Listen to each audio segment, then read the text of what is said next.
Sarah, Teacher Sarah, Miss Rod, I don't know. I'm gonna move this closer. Did you guys take good notes? I did. My identity lies in God who says who I am. Note takers are history makers if they lean in. Hello. What else? True. We got God. Oh, what's that? Oh, perfect. Thank you so much. God designed me and placed me here at Far East Mission Church for a purpose, to be fruitful. Hope you guys took good notes. I took good notes. Am I standing too? Do I need to back up, sound guy? We okay? Okay, cool. All right. Sometimes the speakers can cause feedback if I'm standing in the wrong place. Cool, thank you so much. That was awesome. I'm going to give you 30 seconds. Tell the person next to you something that you learned from what we just heard. All right, 30 seconds. So you got to share quickly.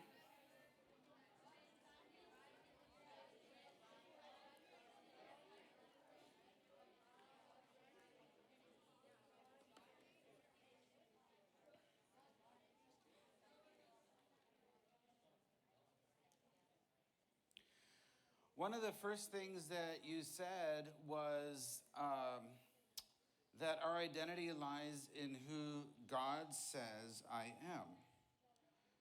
Now, what stuck out to me from that was the words God says, right?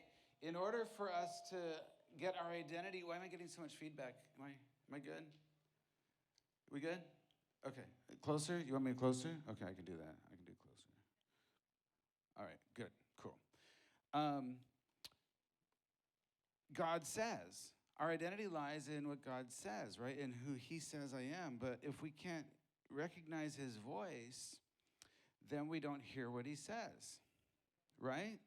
So my 3 sessions with you guys are going to all focus on recognizing his voice, because his voice, when he speaks to us, we get to learn about identity, we get to learn about the Holy Spirit, we get to learn about all these things because he speaks to us and we can recognize his voice, right?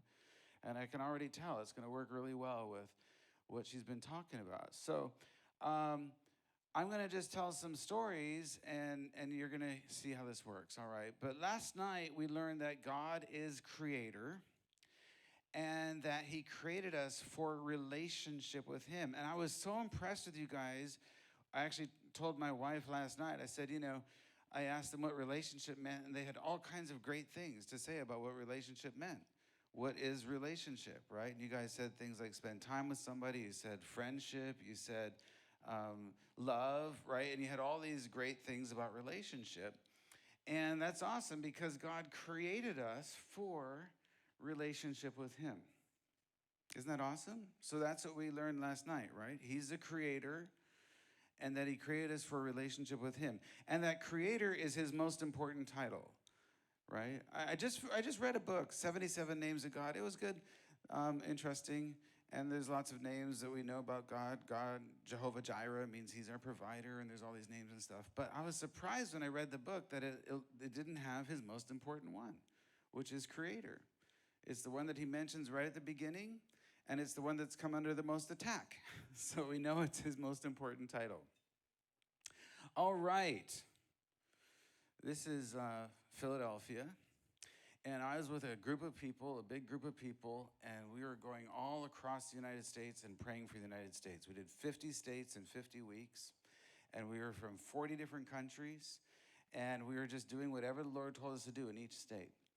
And when we got to Pennsylvania, we got to the city of Philadelphia, and everybody in my group wanted to go see the Liberty Bell. I didn't want to see the Liberty Bell. The Liberty Bell is a bell with a crack in it. And, I can Google pictures of it. Like, I don't need to go see it, right? And on top of that, the Liberty Bell had a long line.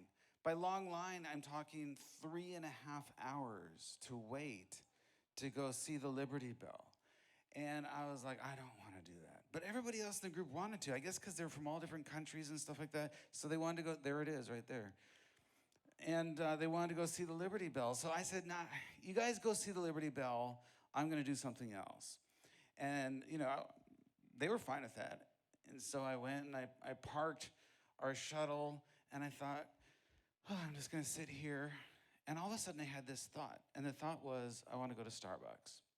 My next thought was, I had no idea where Starbucks was. And I didn't have a smartphone at that time, so I couldn't look it up on my phone. My next thought was, Starbucks is 2 blocks down and a block to my left. And I thought, and then I thought, what if it really is? So I thought, you know what?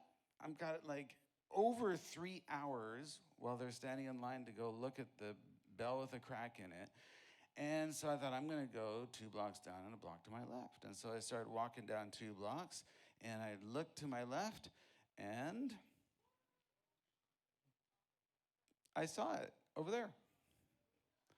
And I said, there is a Starbucks. So I walked into the Starbucks, and I walked in. It was freezing cold. It was winter time. I walked in, and there was one comfortable chair left, and all the other comfortable chairs were taken. And I'm selfish, so I was like, I want that comfortable chair. So I took my backpack and I stuck it in the comfortable chair, and then I got in line, and I got in line. I got my drink. I go back to the comfortable chair. I sit down. I'm so cold. Well, there's this guy sitting in the comfortable chair right next to my comfortable chair, and he kind of laughs and he says, where are you from? Complicated question. I was born in Canada, but by the time I was your guys' age, by the time I was 15, I lived in 30 different countries. But at that time, right before we went on this big trip to pray for America, I was living in Hawaii. So I said to the guy, I said, well, I'm from Hawaii. And he goes, oh, that's nice. Now, I'm always hesitant to say Hawaii because people will say the weirdest things. I'll say, I'm from Hawaii, and they'll be like, oh, do you know John? Do you know what island he lives on? Anyway, but I said, I'm from Hawaii. And he said, where in Hawaii? And I said, the Big Island. And then he goes, oh, my wife and I have a condo in the Big Island. I said, oh, you do? I said, where's your condo? And he said, it's in Waikoloa. And I said, well, that's where we live. We live in Waikoloa. Huh. Now, at this point, I'm just starting to have, it's like I'm kind of sleepy, and I'm just starting to think, what's going on here? Now, the other complicated question for me is when people say to me, what do you do? I usually say I'm in the witness relocation program, and then they shut up. I'm just kidding, I don't say that. The witness relocation program is if you witnessed a crime or something, and then the FBI has to hide you so that the bad people don't find you, right? That's the witness relocation program. But we're also witnesses. Jesus calls us. So that's why I say that. But I didn't say it that time. I'm also a writer. I write CIA thriller novels. I speak, I do music, so I never really know what to say. But in this particular moment, I was also traveling around the world working on these international healing of nations projects between Korea, Japan, and China, and in Southeast Asia. And so I was going to nations that were in conflict, and we were working to bring resolution and healing. And so we call that reconciliation. And for some reason, I said to this guy, well, I work on international projects of reconciliation.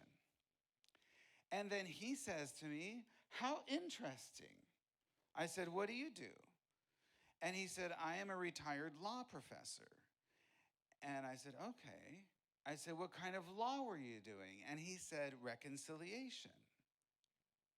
And I said, what do you mean reconciliation? Like financial reconciliation? He said, no, reconciliation between warring tribes in Namibia. I said, are you a Christian? He said, no, I'm Jewish. I said, huh. Now, at this point, it suddenly dawned on me, and this is a picture of him here, suddenly dawned on me that God had been speaking to me. And him and I have developed a very close relationship. Him and his wife would come to Hawaii between Christmas and New Year's, and we'd hang out together and have all these fantastic, fabulous discussions. Whenever I have questions about the Old Testament, I'll write to him or one of my other rabbi friends. But we've had these amazing times. It's like God just saw that I was in Philadelphia and saw that he was in Philadelphia and thought, you know what? I think they should meet each other. Now, let me ask you this question. Was this story actually about coffee? No, right? I thought it was because I wanted to go to Starbucks to get coffee. Now, at what point was God speaking to me? Was it when I thought I want to go to Starbucks? Was it when I thought I don't want to go see the Liberty Bell? Was it even when the Lord spoke to us and told us to take the whole group to Philadelphia? That's where he wanted us to go when we entered Pennsylvania. At which point was God speaking here? Or was it all of it? I'll tell you at which point I recognized it was him.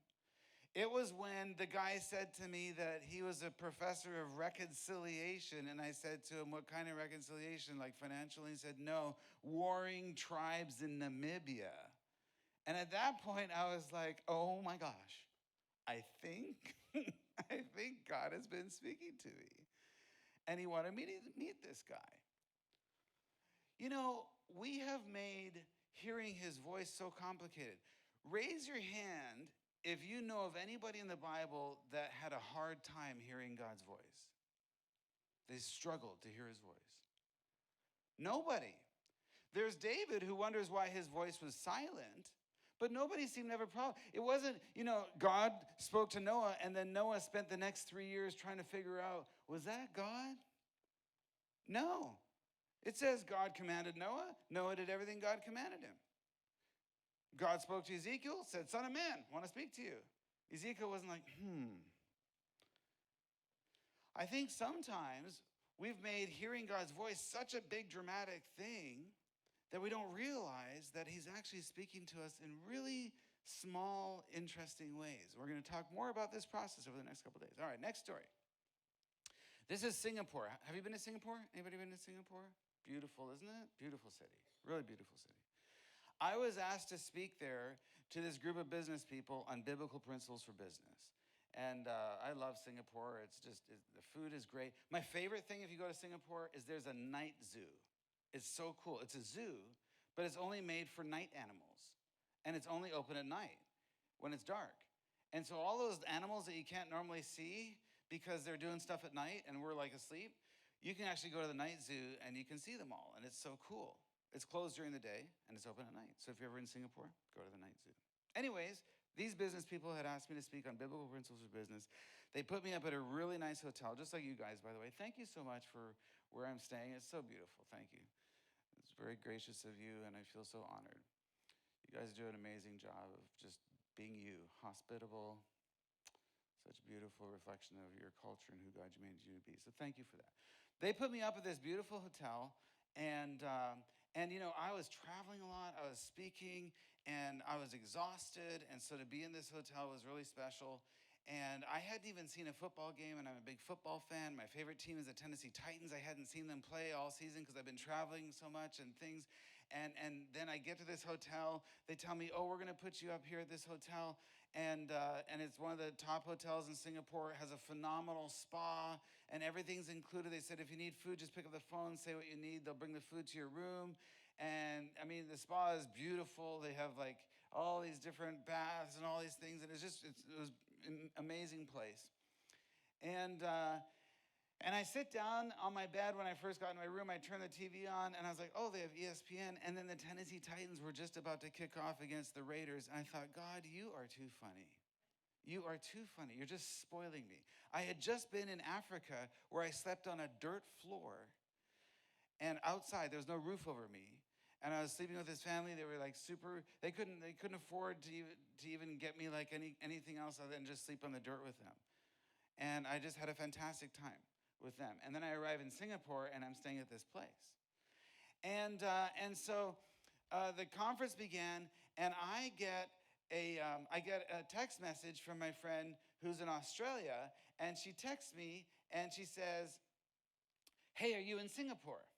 And I said, yes, I am. And she said, I'm traveling from Australia to Thailand and Vietnam to visit our outreach teams that are there. She said, I have a 10-hour layover in Singapore. Can we connect? And I said to her, oh man, I would love to, but this business conference I'm speaking at has me super busy, And so I don't think I'll be able to do that. And then I got this idea, and I said, but I will leave the key to my suite at the front desk for you. Why don't you just come, and you can use that key, and you can access everything. You can go to the spa for several hours. You can hang out there. You can work out. You can do whatever you want to do, and just really enjoy the hotel. I said, if you need food or anything, just pick up the phone and ask for it. And she got super excited. And so that's what she did. Well, I was at the business thing, and I was speaking. I came back, and I was about to go to the front desk to get my key back, and I saw her, and I was like, hey, Katie. And she's like, hey, Derek. She was super excited. She's like, I'm just heading to the airport. She's like, thank you so much. That was absolutely amazing. She's like, I did everything you recommended. Wow, what a beautiful place. Thank you so much. And as she's talking to me, God speaks to me and says, give her $300 US. And I said, I don't have $300.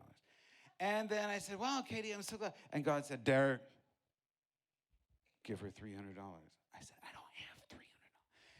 And so, again, she's talking. And again, God, this time, to give her $300. I said, you know what, Katie, hold on just a second. And I went back. There was an ATM there. And I stuck my bank card in there, my debit card.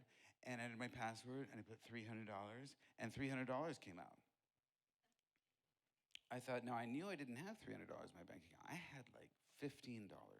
And by the way, that year, I flew 250,000 miles. The average pilot flies 200,000 miles. So when I passed my 250,000th mile for the year, the pilot got on and said, ladies and gentlemen, we want to congratulate one of our very special passengers. He's passing his 250,000th mile for the year. And then the pilot said, actually, I don't know whether we should congratulate this guy or wish him a better social life. You know, the funny thing is, I started that year out with $20 in my bank account, and I finished that year with $20 in my bank account. Isn't that amazing? And somehow God provided all the money I needed to fly over 250,000 miles that year. I know. So I had stuck my card in that thing. $300 came out. I thought, I don't have $300. But I walked over to Katie, and I said, hey, I just wanted to give you this. She starts crying. She says, you know what? I'm visiting these outreach teams. They have been giving 100%. They've just been doing so much stuff, and they've been reaching people in the jungles. They've been doing all these things, and it's been really intense. They've gone through a lot of difficulty. And I just said to the Lord, I really want to bless these teams, but I don't have the money to bless these teams. But all I would need is like $300 US. And I said, wow, that's amazing. Here you go. And I went back up to my room, and I called my dad. And I said, Dad, I think I just withdrew $300 from my bank account that I don't have.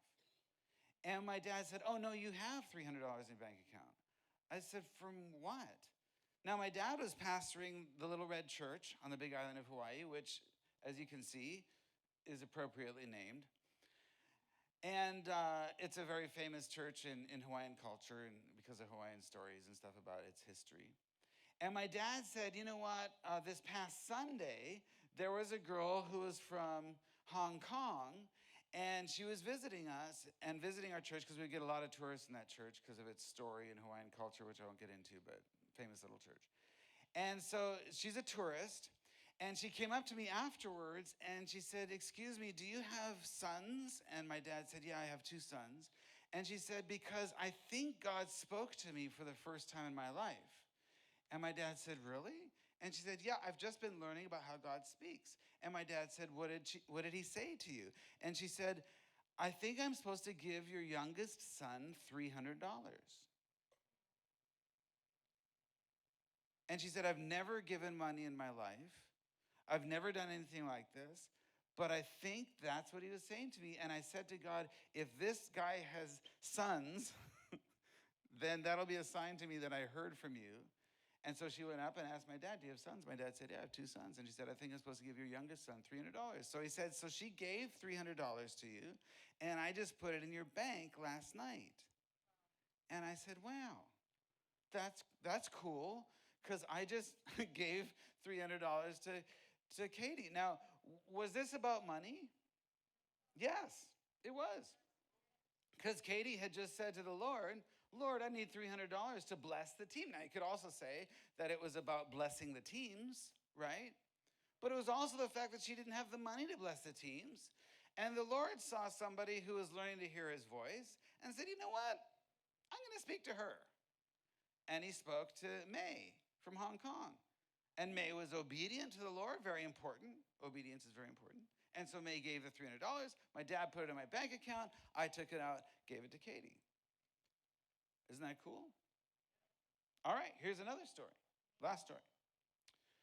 This is Abidjan in the Ivory Coast.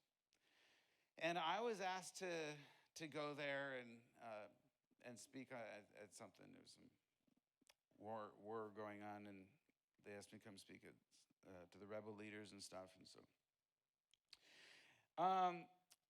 afterwards, I had a few days in Abidjan, and I was walking along the beach there, and I was just kind of struck by a couple of things. First of all, the ocean was there, the sand was there. It was like a beach, right? And I'm walking along on this thing, but all of a sudden I realized that I had to be very careful everywhere I walked, because there were like rusty cans and syringes and nails and just all kinds of garbage and junk, and I saw all this stuff, and all of a sudden I just fell on my knees and I started crying. I said, Lord, this is what we do. You know, you created this beautiful planet. You created this beautiful place.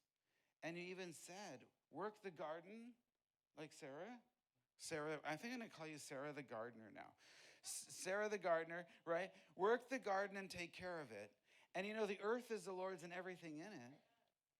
And when you're not taking care of what he's created for us, it's like you're not even respecting what is the Lord's. I'm passionate about this. I really feel like the world is trying to tell us about how to take care of the planet, and they're doing a terrible job. They're full of lies, full of corruption, and full of, theft of our money. But that's because we as Christians haven't done a good job of leading in all of this. We should be passionate about this. I'm passionate about sunscreen in the oceans. I'm passionate about plastic in the oceans because, living in Hawaii, I love scuba diving and sailing. I love the ocean, surfing. Anyway, so I kneel in this junk and I start crying and I say, God, this is what we do. I am so sorry, Lord, for how we treat this beautiful place that you've created. And the Lord spoke to me and said, Derek, the land is under a curse. And I said, okay. And he said, it doesn't matter how much money you pour into Africa, it will never be productive because I've cursed the land. And I said, I don't know if I like that. So I went back to where I was staying, and I was lying on my bed, and I couldn't get this conversation out of my head. So I said, God, you know what? Show me where this is in your Bible, right? Because everything we hear from God, we should look and see if there's a pattern of him speaking this kind of stuff in Scripture, right? And so I opened my Bible, and the first verse I see is at the end of Malachi, and it says, I will turn the hearts of the fathers to the children, and children to the fathers, or I will strike the land with a curse. And I thought, there it is. God strikes the land with a curse. And he said, Derek, when they sold their brothers and sisters and sons and daughters into slavery, I struck the land with a curse. And I said, but God, you didn't create the land to stay under a curse. What is your plan? What is your plan to restore the land, to bring healing to it? And I didn't hear anything. So I thought, well, I guess he's going to tell me later or something. And there was a knock at my door. And I opened the door, and my friend Etienne was there. He's from Burkina Faso. And he said, hey, I'm going to a meeting, and I think you should come with me. I said, okay. So we drive for like 2 hours. We get to this place. It's like a giant warehouse-looking place. And it's in the middle of the forest and in these hills. And we walk in the side door, and I said, what is this meeting about, Etienne? And he said, I think you should just go, and let's just see what's happening. I said, okay. And so we walk in, and we kind of walk in the door that's like in the middle, right? It's like on the side of the building. We walk in, And when we walk in, first of all, I see there's a lot of people there. Secondly, I can see the people are from all over West Africa. I can tell by what they're wearing, all the different clothes that they're wearing, all the different patterns and stuff. They're from Ghana, Burkina Faso, Togo, Nigeria, Mali, Ivory Coast and Chad and all these different places along West Africa, and I can tell. So that's the first thing I notice is my eyes are going like this. I always pan from left to right. It's a spec ops thing. Anyways, so I'm panning from left to right, and as I'm doing that, I'm noticing these people are all from over West Africa and stuff. And then I see over here there's a stage, and on the stage are people, and I see a bunch of them, and I'm like, they look like they're Black Americans. I'm gonna say from Virginia. They look, I don't know, that's what I thought. I think they're from Virginia or something. And then there's this guy speaking. Now, the other thing I noticed as I'm panning the room is that they're all crying. Everybody's crying. The people from West Africa are crying. The people on stage are crying. The Black Americans are crying. I'm like, why is everybody crying? And then there's this guy up there who's speaking. And I can see what he's wearing. And I'm like, he's from the Cameroon. And as I'm listening to him, he's telling me that for generations, for years, he carried bitterness and hatred towards the African Americans. And the African Americans are sharing that for generations, they carried bitterness and hatred towards the West Africans for selling them into slavery. And they're asking each other for forgiveness, and they're weeping before God, just like Nehemiah chapter 9, and Ezekiel chapter 9, and Ezra chapter 9, where the people were asking for forgiveness for the sins of their forefathers before God. These people were kneeling and crying and asking each other for forgiveness for their bitterness and their anger and their hatred and their resentment and all of those things that we call the sins of the victim. And so they're all asking each other for forgiveness, and they're crying. And as soon as I see this, the Lord speaks to me. He says, Derek, this is how I remove the curse. And we are entering into a time when Africa will be the most productive continent on the planet because I'm removing the curse from the land as my people humble themselves. I know. Well, I was so excited. I thought, you know what? I need to go talk to this guy who was leading it all because I have to tell him what the Lord just spoke to me on the beach. And I knew I had to talk to him. So I go up to him and I said, hi. I said, what's your name? He said, Joseph. I thought, of course. Joseph, God always uses Josephs, right? And so I said, of course your name is Joseph. I said, that's great. I said, Joseph, I said, I have to tell you what just happened to me on the beach. And so I told him, and he had this big, deep laugh. I was like, yeah, I know, isn't that amazing? That's amazing. And he says, that's so amazing. I said, so do you have a ministry or something? He goes, yeah, I work with a group called Youth with a Mission. I said, what? I work with Youth with a Mission. He said, you work with Youth with a Mission? I said, where are you? He said, Richmond, Virginia. He said, where are you? I said, Lausanne, Switzerland. At that time, I was in Lausanne, Switzerland. And I said, that's crazy. I never knew that. And then I said, Richmond, Virginia. I said, you know what? That's interesting. My brother lives in Richmond. Well, my brother was living in Richmond. He just moved a couple of days ago to Hawaii, to go back to Hawaii. He said, what's your brother's name? I said, Steve. Joseph looks at me and says, your brother just gave me his desk. I said, what? Now, my brother had found this old teacher's desk, antique teacher's desk. It was very valuable, except somebody had slept black paint over the whole thing. And so my brother took that and spent a couple of years restoring that desk. He bought the desk for $5.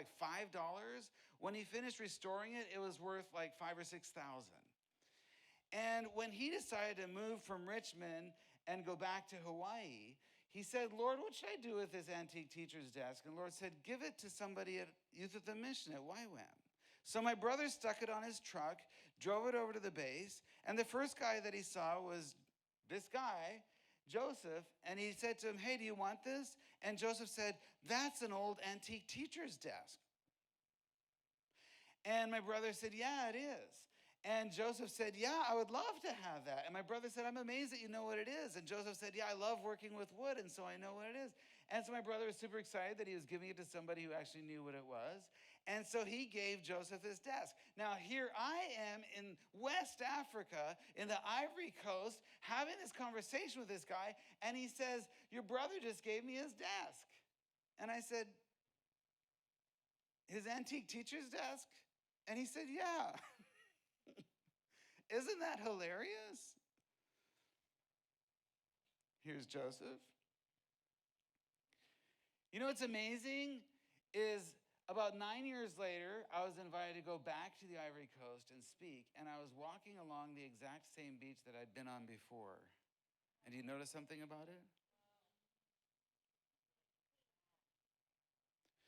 Here's what I've learned about hearing God's voice, is that when we're seeking him and when we're listening for him and we're ready for him to speak and stuff like that, when we hear him, it's kind of like this picture here. You can't see very far ahead. You can't see very much to the left or to the right. And so but you know what? You don't have to be afraid. And the reason you don't have to be afraid is because if you turn around, you see this. And you can see how faithfully God has led you. And then you sing songs like, all my life you have been faithful, right? So I just want to encourage you, when you're first hearing him, he doesn't show you very far ahead. And he just leads you step by step. But when you turn around and look, you can see how faithfully God has led you. Now, maybe there's some questions going on in your head. How does God speak to us? And how do we recognize his voice? And how do we know it's God speaking? And I just want to tell you, if those are the questions going through your head, it's totally fine. That's totally good, because those are the questions we should have. But the verse that I want to end this with is Isaiah 30, verse 21, and it says this. And when you turn to the right or when you turn to the left, your ears will hear a word behind you saying, this is the way, walk in it.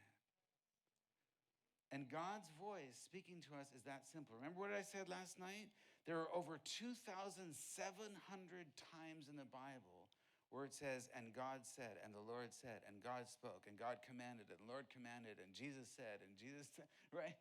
Over 2,700 times in the Bible, starting at the very beginning in Genesis and in the very end in Revelation. And so God speaks, and he has for thousands and thousands and thousands of years, and he still speaks today, and we can hear his voice. These questions right here is what we're going to start with tomorrow when we keep talking about hearing his voice. All right? I love you all.